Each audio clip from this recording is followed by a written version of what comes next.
Tēnā koutou. Thank you for the invitation. As Jen said, I work for the Dunedin City Council, and we're in a joint program with the Otago Regional Council called South Dunedin Future.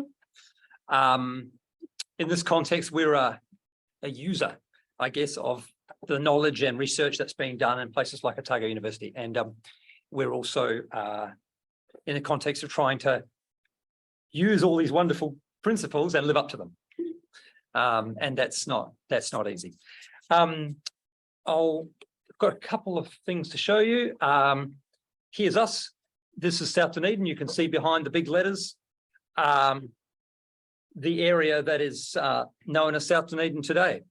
It's wide, it's extremely flat, it's busy, it's diverse, it's home to 13,000 people, and it's extremely urban. So we're going from the full agriculture at the beginning of this panel to the full urban experience. It's got water all around. Harbour at the south, and here you can see the harbour at the bottom, and then on the top of that you can see the ocean. And this whole area used to be one big tidal wetland that connected the harbour to the sea. Now you have to imagine back 150 years into that space.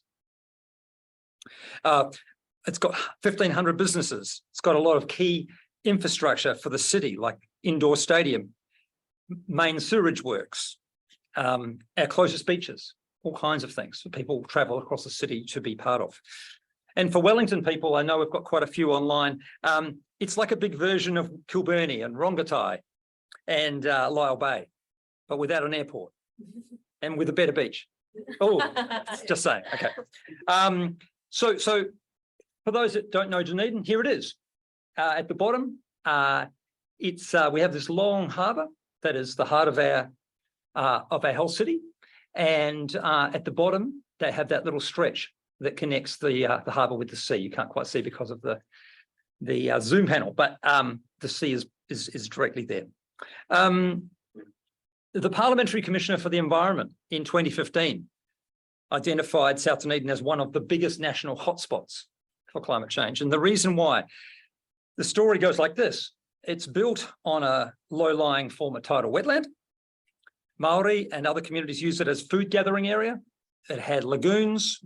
We could catch fish and birds, and it was a passage from the south, from the peninsula to the peninsula and down to the Tairi. It was very wet and it was in balance. But settlers came, and as a city, we drained it, we filled it, we reclaimed it, and we built a great part of our city. But we made a lot of space for people, and we left almost no space for water. And now with climate change, the water's coming back from all directions, actually. In from the sea, in from the harbour as the sea rises, up underneath from the groundwater as the sea pressurizes the underwater table, and down from the sky as the rain intensifies with the hotter, warmer climate. So our program, South Dunedin Future, is all about finding the space for the people, but also for the water to coexist. And to give the area its best possible future, we're going to have to figure out how to live together a bit more positively. So the same year that the Parliamentary Commissioner wrote her report, we had a bad flood, 2015.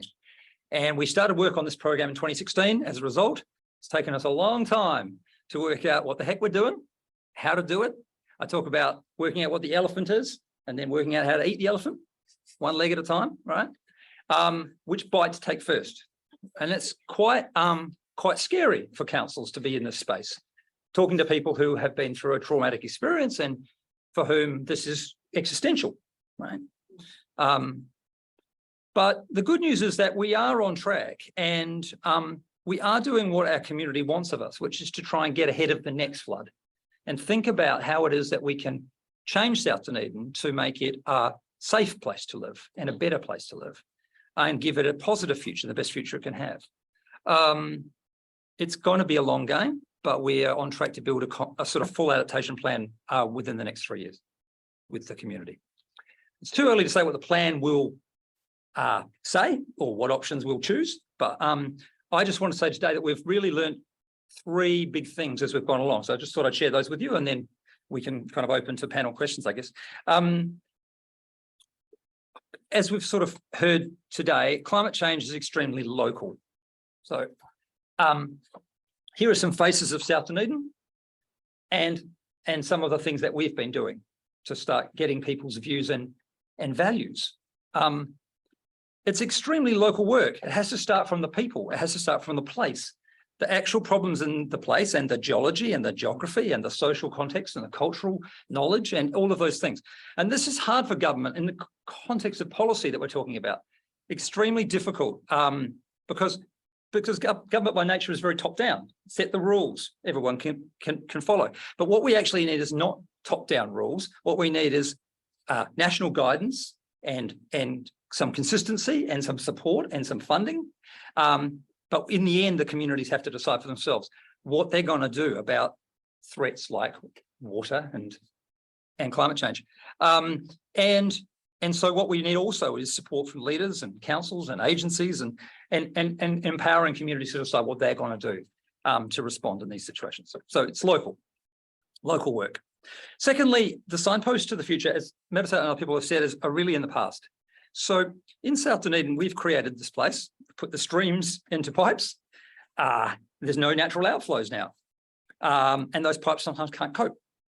But now the water's coming back. So one signpost to the future is, what if we got some of those streams back? What if we started thinking again about reinstating some of the lagoons? What if we started to live with water differently and let some water in? We can do amazing things with engineering, but it's very hard to engineer fast enough for this. And even in Holland, who are the world leaders in engineering away water, they're starting to say we can't engineer fast enough. And we need to try some new things. So that's where we're at. Nature-based solutions, which are old, are coming back. It was a food gathering area, as I'd said, and then it was a Chinese market gardens area too. And now it has big box retail and it has food shops for Africa. And that has to be a big part of the future too. How can we build that back in and keep that alive as we move forward? So there are many, many ways in which, as we move forward with our water problems and our climate change challenges and all these things, we need to learn the lessons of our own histories. And my third and last point really is that the only way through this, as we've learned, is through partnership and collaboration. This is extremely complicated work. It's frightening for people. It's scary. People are worried about flooding, but they're also worried about losing their house. They're worried about the future. They're worried about passing on their only asset to their kids. They're worried about what's going to happen to the place that they love most of all. We have only got as far as we have by building relationships. We've done 3 years and more of open talking with the communities. We've met 3,000 people face to face. We've held more than 100 meetings with the community. We're trying to live these principles that Sophie put up on the board, but it's a lot of work. But the good faith approach works. There aren't any easy answers. So we're breaking down complexity.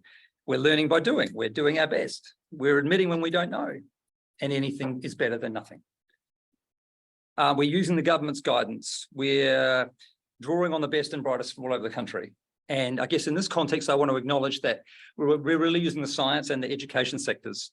Otago University has been incredible at putting a large focus on South Dunedin for the last 10 years. And we've had postgrad students studying how to reimagine buildings on water. And we've had academics doing environmental histories and surveying and health effects. We're developing approaches and principles in South Dunedin that we will need to use all over the country. We will use them in the rest of Dunedin as we have to adapt the rest of the city too and work with all of our communities. And I would just say as a final point, the more that we do, the more confident we become that there are ways through this. It's not build a seawall, dig in as long as we can and then get out. It's how do we live in a new way and make our homes and our communities safer and better for decades to come. Kia ora.